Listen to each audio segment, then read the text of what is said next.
عمیر احمد نے اسلام آباد سے سوال کیا ہے کہ جو لوگ ہمارے نبی حضرت محمد مصطفیٰ صلی اللہ علیہ وسلم کے کارٹون بناتے ہیں ان کے ساتھ ہمیں کیا کرنا چاہیے۔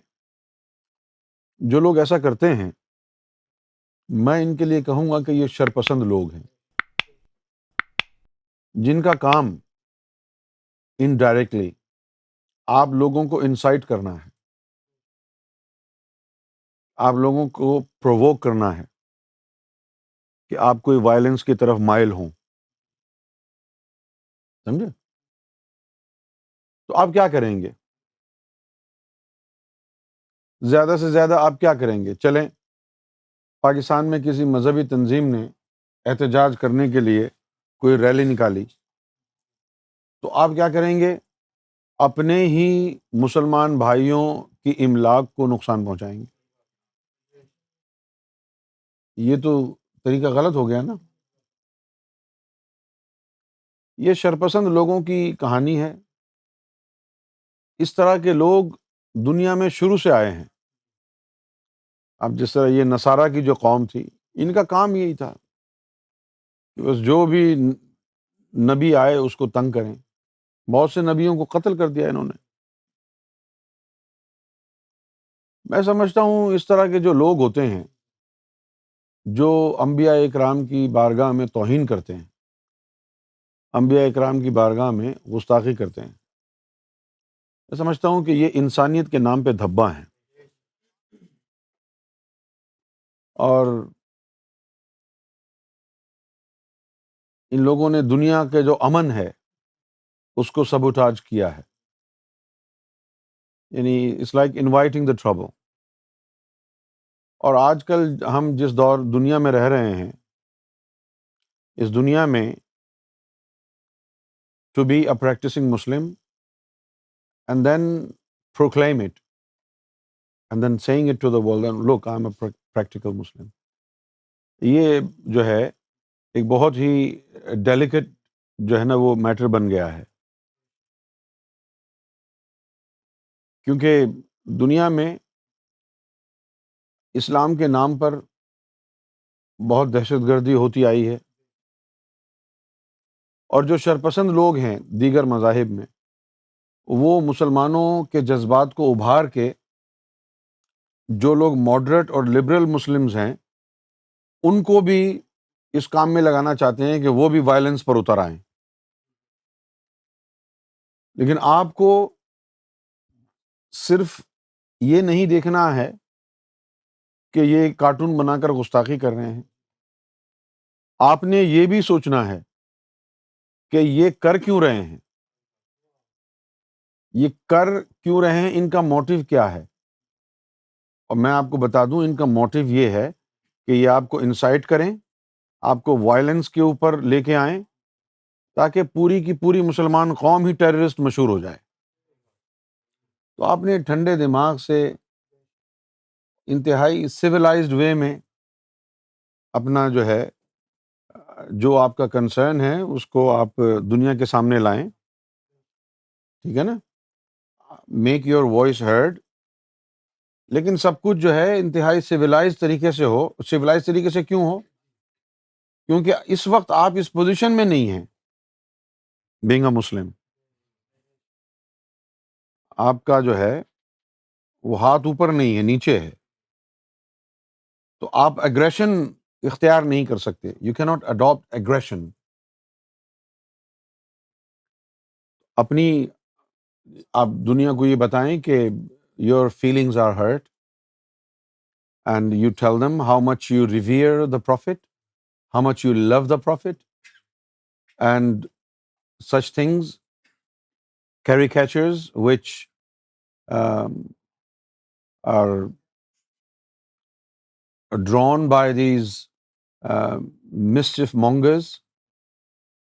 It is only meant to incite and provoke us, but we will not be provoked and we will take no sign of incitement. تو پیسفل اپنا جو آپ کا موقف ہے وہ لوگوں تک پہنچائیں کہ یہ کام نہیں ہونا چاہیے، ہمارے جذبات کو اس سے تکلیف پہنچتی ہے۔ توڑ پھوڑ کرنا، ہنگامہ آرائی کرنا، پتھراؤ کرنا، آگ جلانا اپنے ہی دیش میں، اپنے ہی ملک میں، یہ بے وقوفی کی بات ہے۔ لیکن یہ ایک ایسا عمل ہے کہ جس کو میں سمجھتا ہوں کہ یہ شرپسندی ہے۔ جو بھی، جس طرح ہالینڈ میں ہے ایک گرٹ ولڈر جو ممبر آف پارلیمنٹ ہے، وہ بھی عجیب و غریب باتیں کرتا ہے، کچھ باتیں اس کی جو ہے وہ جسٹیفائڈ ہیں، اور جو مسلمانوں نے غلط کیا ہے اس کو چاہیے کہ مسلمانوں کو غلط کہے۔ مسلمانوں کے عمل کا ذمہ دار اسلام یا اسلام کا پیغمبر تو نہیں ہے نا۔ مسلمان اگر کوئی کام غلط کریں تو اس کا مطلب یہ نہیں ہے کہ اسلام غلط ہے، مسلمان غلط ہے، جنہوں نے غلط کیا ہے وہ غلط ہے، اسلام تو غلط نہیں ہے نا۔ لیکن ان لوگوں کے یہاں یہ ہے کہ یہ وار وہاں کر رہے ہیں جو آپ کی دکھتی رگ ہے، کیونکہ ہر مسلمان حضور سے محبت کرتا ہے۔ یہ وہ معاملہ ہے جس کے اوپر یعنی نان وائلنٹ مسلم بھی کھڑا ہو جائے گا، طیش میں آ جائے گا۔ اس لیے میں نے کہا کہ یہ آپ کی دکھتی رگ پر پاؤں رکھ رہے ہیں۔ لیکن آپ ایک عام مسلمان کی آواز زیادہ دور نہیں جائے گی۔ آپ اپنی گورنمنٹس کو کہیں، بھائی عوام تو ان باتوں کے اوپر بڑے جذبات کا اظہار کرتی ہے، لیکن یہ جو مسلمان ممالک ہیں، کنٹریز ہیں، ان کے جو بادشاہ ہیں، جو پرائم منسٹرز ہیں، ان لوگوں کو چاہیے نا کہ جن ممالک میں یہ لوگ رہتے ہیں اپنا پروٹیسٹ ریکارڈ کرائیں گورنمنٹ لیول پر کہ یار یہ نہیں کرو، یہ غلط ہے۔ ایک عام آدمی سڑک پر آ کر کے لوگوں کی گاڑیوں کو جلائے گا، بلڈنگز کو جلائے گا، گالی گلوچ کرے گا، اس سے بات کہاں پہنچے گی؟ آپ اپنا ہی ملک تباہ کر رہے ہیں۔ صحیح طریقہ یہ ہے، یہ مسلمان حکمران کیا سوئے ہوئے ہیں؟ ان کو حضور سے کوئی پیار نہیں ہے؟ دنیا میں کتنے مسلمان ممالک ہیں، کتنے ہیں، ویل آف بھی بہت ہیں۔ اب یہ جو گلف اسٹیٹس ہیں سب کے پاس کتنا پیسہ ہے، ملیشیا کے پاس کم ہے پیسہ، کیوں ہی؟ تو کیا وجہ ہے کہ صرف ایک عام مسلمان کو تو پرواہ ہے اس بات کی کہ حضور کی بارگاہ میں توہین آمیز کارٹون کیریکیچرز نہ بنائے جائیں، لیکن جو گورنمنٹس ہیں، مسلم گورنمنٹس ہیں، جو مسلم کنٹریز ہیں جہاں کنگڈم ہے، وہ حکمران کیوں نہیں اپنا پروٹیسٹ ریکارڈ کراتے گورنمنٹ لیول پر؟ تو ہم کو کیا کرنا چاہیے؟ عوام گورنمنٹس کو کہے کہ بھئی آپ گورنمنٹ لیول کے اوپر اپنا پروٹیسٹ ریکارڈ کرائیں، اس سے بات بنے گی۔ آپ خود ہی اگر ٹائر جلائیں گے، گاڑیاں جلائیں گے، ایک دوسرے کو ماریں گے، یہ تو پھر بیوقوفی کی بات ہو گئی نا یار۔ آج کل ہر جگہ یہ بات ہو رہی ہے کہ ڈنمارک میں حضور صلی اللہ علیہ وسلم کے کارٹون بنائے گئے تھے تو ہمیں اس وقت کیا کرنا چاہیے تھا، اور حضور کے دور میں جب ایسا غیر مذہبی کام ہوتا تھا تو اس وقت کے مسلمانوں کا کیا رد عمل ہوتا تھا۔ حضور کے دور میں کارٹون کہاں بنتے تھے؟ بنتے تھے کیا؟ دوسری بات یہ ہے کہ حضور کے دور میں اور آج کے دور میں بڑا فرق ہے، صحیح ہے؟ حضور کے دور میں ہر صحابی تلوار لے کے گھومتا تھا، آپ لے کے گھومیں آج؟ اس وقت کوئی قانون وغیرہ نہیں تھا۔ اب جو عدلیہ ہے، قانون ہے، پولیس ہے، یعنی دنیا نے ترقی کر لی ہے، ایک سسٹم آ گیا ہے۔ آج اگر آپ وہی چاہیں کہ بھئی ہاتھ میں تلوار لے کے گھومیں ادھر ادھر، تو آپ کو تو پرمیشن نہیں ملے گی نا۔ تو اس وقت تو کوئی قانون نہیں تھا، آپ بس لے کے گھوم رہے ہیں، جہاں آپ کا جی چاہے گھما دی، موڈ خراب ہوا گھما دی۔ جو لوگ کہتے ہیں کہ شریعت نافذ کریں گے، قصاص اور دیت کے معاملے کے ذریعے طے کریں گے، قصاص اور دیت تو اس وقت کے لیے تھی کہ جب بندہ مر گیا، لیکن آج کا قانون کیا کہتا ہے کہ مرنے سے پہلے ایسی پروٹیکشن کر دو کہ مارنے کی نوبت نہ آئے. تو قصاص اور دیت کا قانون آج کے دور میں قابل عمل نہیں ہے نا. یہ تو وہ بات ہے نا کہ بھائی مار دیا، کیونکہ اب آسانی تھی نا، ہر آدمی تلوار لے کے گھوم رہا ہے. اب آدمی کی تو دو آنکھیں ہیں، پیچھے سے آگے کس نے تلوار گھما دی تو گیا. کیوں؟ لیکن آج پروٹیکشن ہے. پہلے جو دور تھا اس میں حضور پاک جو ہے قافلے تجارت کے لے کے جایا کرتے تھے شام، لیکن آج بارڈرز ہیں، بارڈر بنے ہوئے ہیں ہر ملک کے.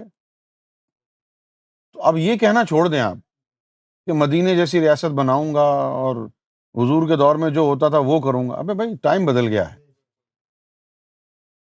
آپ اس کو سمجھنے کی کوشش کریں. یعنی آپ آ جائیں، اس صدی میں رہیں. We are living in 21st century. یہ دور جو ہے وہ کیڈیلک کا دور ہے، یہ کوئی ڈنکی کے اوپر سوار ہو کے سفر کرنے کا دور نہیں ہے. اس وقت تو گھوڑوں پر اور گدھوں پر سواری کرتے تھے، تو آج تو نہیں کر رہے ہیں آپ. کیا خیال ہے؟ آج کل تو جو گاڑیاں آ رہی ہیں وہ 500 ہارس پاور کی گاڑی آ رہی ہے. اگر حضور پاک کی حدیث میں لکھا ہوتا کہ مستقبل میں ایسی سواریاں آئیں گی جس میں 500 گھوڑوں کی طاقت ہوگی، تو صحابہ کرام کے منہ کھلے کے کھلے رہ جاتے. 500 گھوڑے، 500 گھوڑے کہتے تو وہ کہتے بھائی خانہ کعبہ سے لے کر مدینہ منورہ تک گھوڑے ہی گھوڑے ہیں. نہیں، ابھی آ رہی ہے وہ X5 BMW میں، اس کی پاور ہے 500 ہارس پاور. کیوں بھائی امجد بتائیے؟ ایک سیٹ کے اوپر بندہ بیٹھ کے 500 گھوڑوں کی طاقت آ گئی اس کی گاڑی میں. اب اس دور میں ہے نا ہم.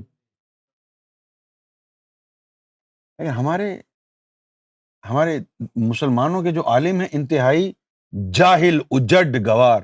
پوچھئے کیوں؟ جیسے کہ سفر میں نماز جو ہے وہ عادی ہو گئی، قصر نماز پڑھنی. لیکن آج کے سفر میں اور اس دور کے سفر میں کتنا فرق ہے. اگر مجھ سے کوئی پوچھے گا کہ آج کے دور میں آپ کا نماز قصر کے بارے میں کیا ہے، تو میں کہوں گا بالکل نہیں ہے، پوری پڑھو. کیوں پوری پڑھو؟ بھائی اس وقت گدھوں کے اوپر، گھوڑوں کے اوپر سفر کرتے تھے، اس وقت پانی میسر نہیں تھا، ہیں؟ حالت غیر تھی. آپ گدھوں کے اوپر لادے ہوئے سفر کر رہے ہیں، گھوڑوں پر جا رہے ہیں. گھوڑے تو بہت جو ہے وہ BMW جیسی سواری تھی اس وقت. گھوڑے اکثر لوگ گدھوں پہ سفر کرتے تھے. بھائی گھوڑے تو مہنگے ہوتے تھے نا یار، گدھے عام تھے. سمجھا آپ؟ اب اونٹ کے اوپر سواری کر رہے ہیں اور جا رہے ہیں، اور ایک ہفتے بعد پہنچ رہے ہیں آپ. تو سفر بڑا مشکل تھا، اس لیے نماز کو آدھا کر دیا. آج آپ BMW میں سفر پہ جا رہے ہیں مانچسٹر، چلو آدھی نماز پڑھیں گے. نہیں، غلط. یا آپ یہاں سے امریکہ جائیں 7 گھنٹے کی فلائٹ لے کے اور کہیں نماز قصر پڑھوں گا، غلط. بھئی آج کے سفر میں اور اس دور کے سفر میں زمین و آسمان کا فرق ہے. لیکن مسلمان مولویوں کو سمجھ میں نہیں آتا. سفر میں نماز آدھی ہو گئی، بھلے 1 گھنٹے کی فلائٹ لے کے جا رہے ہیں سفر میں. ارے یار خدا کا خوف کرو بھائی. اونٹ پر سواری کرنے اور جہاز میں سواری کرنے میں کتنا فرق ہے. اس وقت تو گھوڑا کو بھی کھینچنا پڑتا تھا، یہاں تو آرام سے بیٹھے ہوئے ریکلائن لگا کے. یہ کوئی سفر ہے؟ تو شریعت کے تقاضے بدلتے رہتے ہیں. اور پھر اب یہ کہنا کہ بھئی ڈنمارک میں کارٹونز بنائے گئے تھے، رد عمل کیا ہونا چاہیے تھا. یہ تو ماضی ہو گیا یار، آج کی بات کرو. آج کیا ہے؟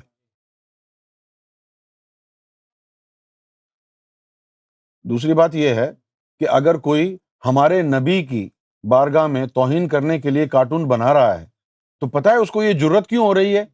کہ ہمارے اندر دم نہیں ہے، ہماری عزت نہیں رہی زمانے میں، ہم ماتوب ہیں، ہم مغلوب ہیں.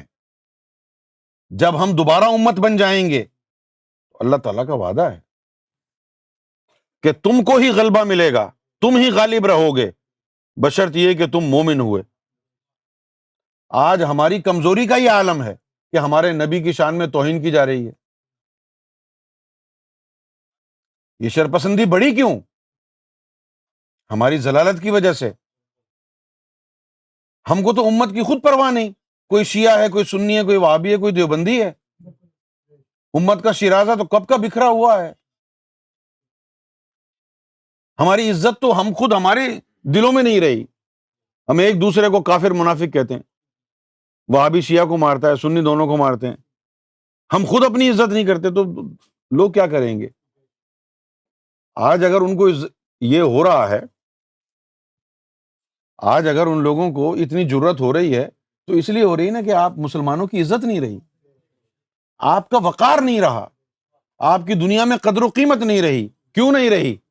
کہ آج آپ کا نہ اللہ سے تعلق ہے نہ اللہ کے رسول سے، آپ کے دلوں میں شیطان ہے۔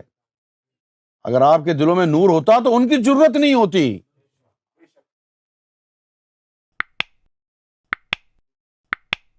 عمر بن خطاب نے ایک لیٹر لکھا پڑوسی ملک کو کہ خاموشی سے سرنڈر کر دو، ورنہ میں ایسی فوج لے کے آ رہا ہوں جو اٹھتے بیٹھتے کروٹوں کے بل بھی اللہ کا ذکر کرتی ہے۔ وہ تم سے جنگ لڑیں گے تو ہاتھ میں تلوار ہوگی، دل میں اللہ اللہ ہوگی، تمہاری گردن کاٹیں گے پھر بھی اللہ اللہ کریں گے ان کے دل، خود اپنی گردنیں کٹوائیں گے پھر بھی دل اللہ اللہ کریں گے۔ کیا تم ایسی فوج سے لڑ لو گے؟ انہوں نے کہا کہ آپ آ جائیے بغیر لڑے ہیں۔ تو یہ وقار تھا۔ آج تو ان کو پتا ہے کہ یہ جو ہے دولت کے پجاری ہیں مسلمان،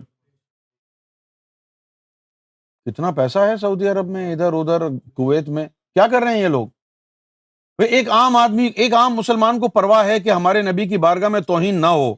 یہ جو ہمارے اتنے بڑے بڑے اسلامی ملک ہیں، ان کے جو بادشاہ ہیں، جو چیمپئن بنے ہوئے ہیں اسلام کے، وہ لوگ کیوں نہیں کہہ رہے ان کو؟ وہ کیوں خاموش بیٹھے ہوئے ہیں؟ اس لیے کہ اسلام نہیں رہا لوگوں کے دلوں میں، شیطان آ گیا ہے۔